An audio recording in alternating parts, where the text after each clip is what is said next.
Voy a preguntarle a Eva Pocheva cómo valora y analiza todo esto, ella como eurodiputada de Ciudadanos. Eva, buenas noches. Buenas noches, Antonio. ¿Qué tal? Bueno, ¿qué análisis hacéis sobre este asunto, dado que, oye, se ha colado también, parece que con interés, ¿no?, en el Europarlamento? Con muchísimo interés, y de hecho esto es lo que nuestros compañeros, los eurodiputados socialistas, estaban intentando decir, que es un asunto puramente nacional y que no tenía nada que ver con el Parlamento Europeo. Pues está muy claro que no es el caso, no es un asunto nacional. Estamos hablando aquí de un presunto fraude con fondos de la Unión Europea, y no olvidemos que estos fondos, habilitamos el uso de estos fondos, por ejemplo, que es los fondos FEDER de desarrollo regional, de urgencia, para que los gobiernos puedan precisamente hacer frente para este tipo de gastos, y resulta que en vez de esto, pues lo que les damos es corrupción. Por lo tanto, y esto nuestros socios europeos, como te puedes imaginar, se lo toman muy en serio, y de esto nos están preguntando aquí cada día en el Parlamento Europeo, y sobre todo porque se trata de una trama de corrupción al más alto nivel. Estamos aquí hablando de la implicación de un exministro del gobierno, de varios, digamos, presidentes autonómicos, de todo un partido político, parece. Y por lo tanto, pues aquí se va a mirar con lupa toda esta cuestión, y de esto también alertó el comisario Hahn, como bien decíais. El comisario Hahn, que es el comisario de presupuestos de la Unión Europea, ya ha dicho que sigue muy de cerca el caso PSOE, ¿eh? O sea, que ha sido una advertencia clara y notable al gobierno de España en relación con este escándalo que afecta al gobierno y también al Partido Socialista.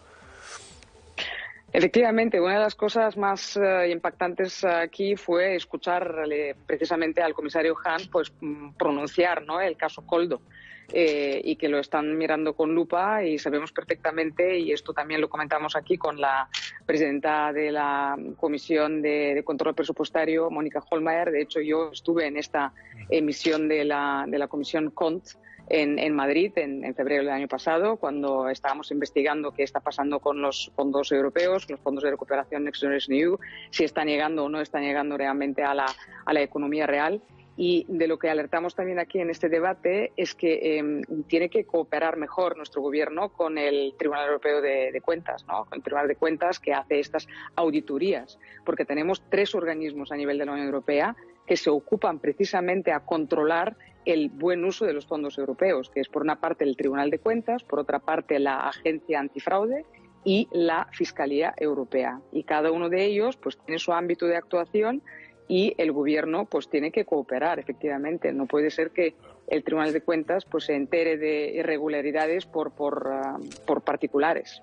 La Fiscalía Europea, por cierto, está investigando los casos de Baleares y Canarias, y la implicación de esos gobiernos entonces, uno presidido por Armengol, hoy presidenta del Congreso de los Diputados, el otro, el gobierno de Canarias, presidido por Ángel Víctor Torres, hoy ministro de Política Territorial del gobierno de Sánchez, está investigando efectivamente su conexión con Koldo, el caso Koldo Ábalos, y por supuesto el pago con fondos de Europa a esas mascarillas que en algunos casos o no llegaron, o si llegaron, como en el caso de Baleares, después de pagar 3,9 millones de euros, se quedaron ahí arrumbadas sin poder utilizarse, porque no valían, eran inservibles.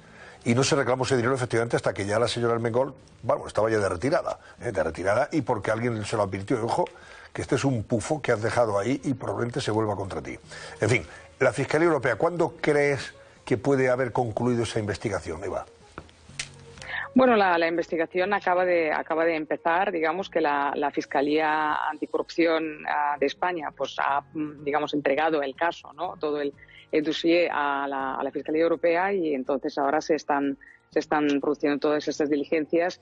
No lo sé, este tipo de casos, pues, pueden durar bastante tiempo, o un año, 6 meses, depende un poco de cómo de avanzadas están. De hecho, nosotros, nuestra delegación aquí en el Parlamento Europeo, fuimos los primeros que denunciamos esto, tanto en la OLAF, que es la Agencia Antifraude de la Unión Europea, como ante la Fiscalía Europea, porque una de las cosas que la señora Armengol, en aquella comparecencia en el Congreso de los Diputados, no se dio cuenta es que básicamente confesó, ¿no?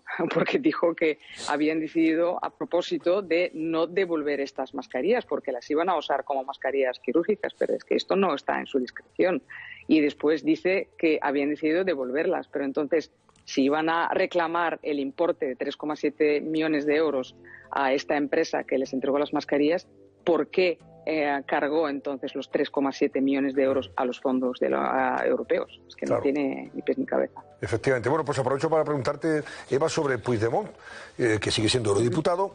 No sé realmente en qué situación legal se encuentra, por aquello de que si ya tiene inmunidad o no tiene, eso me lo aclaras, pero como se han convocado elecciones en el Parlamento, en Cataluña, para el día 12 de mayo, él ha anunciado ya que se va a presentar como candidato, más o menos sugiere que va a estar incluso para la investidura, con independencia de que la amnistía pues para entonces esté aprobada o no. ¿Lo ves como candidato? ¿Puede presentarse como tal?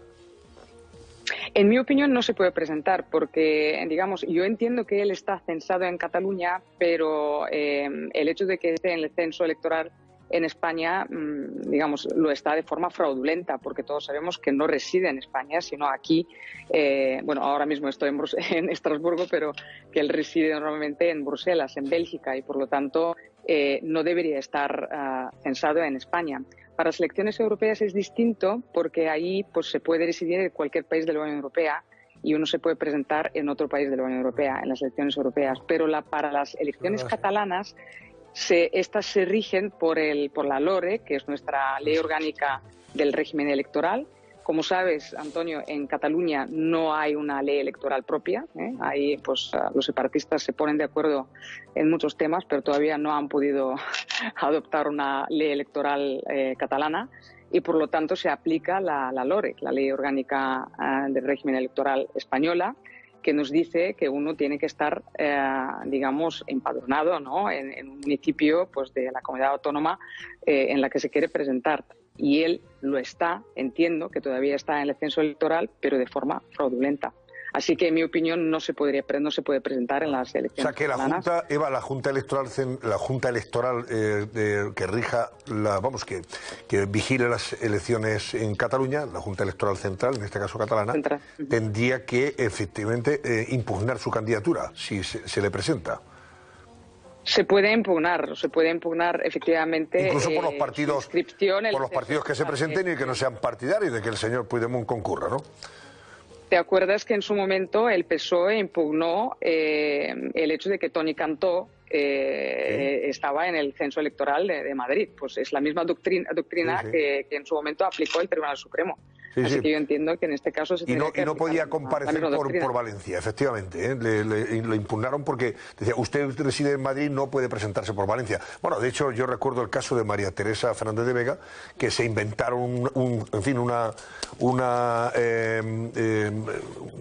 residencia, efectivamente, en Valencia, ¿verdad? Tú lo sabrás eso. Se inventaron que era residente de un pueblo de Valencia, que yo no sé, y una casa que nadie conocía y tal, para que pudiera concurrir a las elecciones generales por la Comunidad Valenciana y concretamente por la provincia de Valencia, ¿verdad? En ese caso. Efectivamente, pero que en este caso todos sabemos que... La censaron de forma artificial. Puigdemont está en Bruselas, pues claro, no será posible por su parte probar que reside en España. Muy bien, Eva Poscheva, eurodiputada de Ciudadanos. Muchísimas gracias, Eva, y hasta una próxima ocasión. Un placer como siempre. Antonio, un placer. Gracias, Eva.